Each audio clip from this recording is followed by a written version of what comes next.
ধন্যবাদ। আমি একটা ওয়ার্ড শুনতে আপনাকে ফ্যান্টাস্টিক, আপনার প্রশ্নটা অত্যন্ত গুরুত্বপূর্ণ ফ্যান্টাস্টিক প্রশ্ন হয়েছে। আমি আমার বক্তব্য শুরুর সময় আমাদের কিছু ত্রুটির ব্যাপারে যখন স্বীকার করেছিলাম, এই একটা ত্রুটি কিন্তু আমি স্বীকার করতে ভুলে গিয়েছি। ইয়েস, আমাদের চলমান যে লিগ বিপিএল এবং বিসিএল, এই লিগের কিন্তু আমাদের মানটা আরো একটু অনেক উঁচু জায়গায় নিতে হবে। কারণ বাংলাদেশের ফুটবলকে যদি আসলে পরিচিতি দিতে চাই বিশ্বের কাছে, তাহলে বাংলাদেশ লিগটাকে কিন্তু হাইলাইট করতে হবে, not just the national team.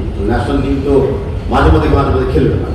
And সাংবাদিক ভাই বোনেরা, যে আপনারা মানে ঢাকার বাইরে নিজেরা যান আক্রান্ত পরিশ্রম করে সকাল থেকে যারা পর্যন্ত, আপনাদের কারণে কিন্তু যতটুকু আমরা অ্যাডভান্টেজ পাচ্ছি, এটা ডেফিনেটলি প্রশংসনীয়। ডেফিনেটলি আমরা লিগের ব্যাপারে আরো অনেক চিন্তা ভাবনা করে ফেলছি অলরেডি।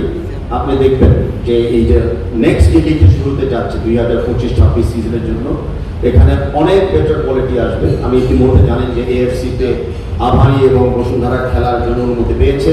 আমরা কাজ করব বাকি যে ক্লাবরা আছে, মোহামেডান, ফোর্টিস, ব্রাদার্স ইউনিয়ন, তাদেরকে নিয়েও এএফসি লাইসেন্সিং করে যেন আরো ক্লাবদেরকে আমরা ইন্টারন্যাশনাল প্রতিযোগিতাকে আমরা সক্ষম করে নিতে পারি। তখন হবে কি, আমাদের ক্লাবগুলো যখন ইন্টারন্যাশনাল স্ট্যান্ডার্ডেই থাকবে, তখন লোকাল লিগটাও ইন্টারন্যাশনাল স্ট্যান্ডার্ডে খেলা হবে।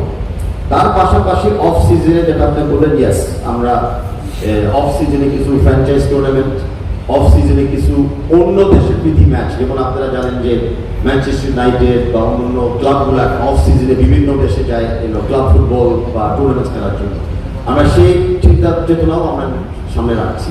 কিন্তু প্রশ্নটা ওয়াজ খুবই গুরুত্বপূর্ণ, অ্যান্ড প্রশ্নটার জন্য আমি আপনাকে বিশেষ ধন্যবাদ জানাচ্ছি।